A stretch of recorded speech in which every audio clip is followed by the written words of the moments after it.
Hi friends, welcome to beautiful dishes. అందరు ఎలా ఉన్నారు? బాగున్నారా? నేనైతే ఈరోజు మీ అందరిలోకి మంచి విషయాన్ని అయితే తీసుకొచ్చేసాను. ఏంటిదని ఆలోచిస్తున్నారో ఆలోచించమాకండి, మీరే చూసేయండి. మీలో ఎంతమందికి తెలుసు మన ఒంగోలులో అనాథ పిల్లలకు అండగా బొమ్మరిల్లు ఉందని? నేనైతే స్టేటస్లో పెడతా ఉంటాను. చాలామంది నన్ను అడిగారు అడ్రస్ ఎక్కడ అని. వాళ్ళ కోసం అయితే నేను ఈరోజు ఈ వీడియో చేద్దామని నిర్ణయం చేసుకున్నాను.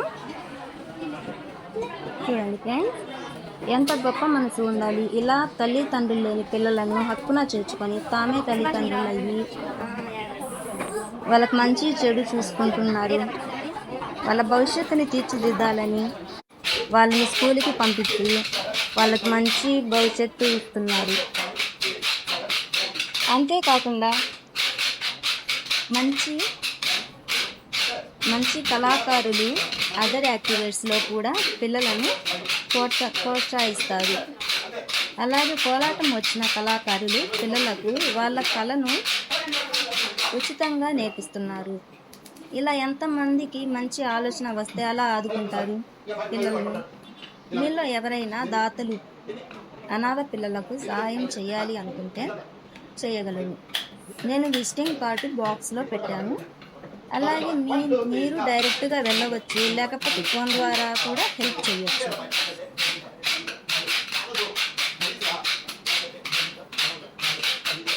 ఎంతోమంది అనాథ పిల్లలకు బొమ్మరిల్లు అంటే ఒక దేవాలయంతో సమానం.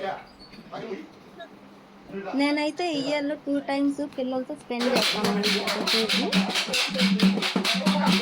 చాలామందికి బొమ్మరిల్లు అనాథాశ్రమం ఉందని తెలీదు.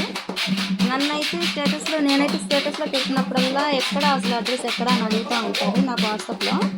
అందుకని చెప్పేసి నేను డైరెక్ట్గా యూట్యూబ్లో షేర్ చేస్తున్నాను. అలాగే మీకు వచ్చేసి అడ్రస్ చెప్తున్నాను. అడ్రస్ వచ్చేసి housing board colony, Kendriya Vidyalaya స్కూల్కి కొంచెం ముందుకు వెళ్ళాలి. ఇక్కడే అనాథ పిల్లలు బొమ్మరిల్లు.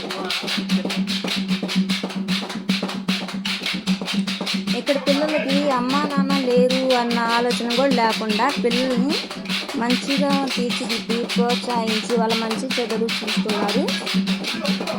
Head of daddy. పిల్లలందరూ అక్కడ చూసుకునే బొమ్మరిల్లు చూసుకునే వాళ్ళని డాడీ మమ్మీ అని పిలుస్తారు. మీ డాడీ ఎవరంటే బొమ్మరిల్లు డాడీ అని చెప్తారు. ఈయనేనండి ఆయన.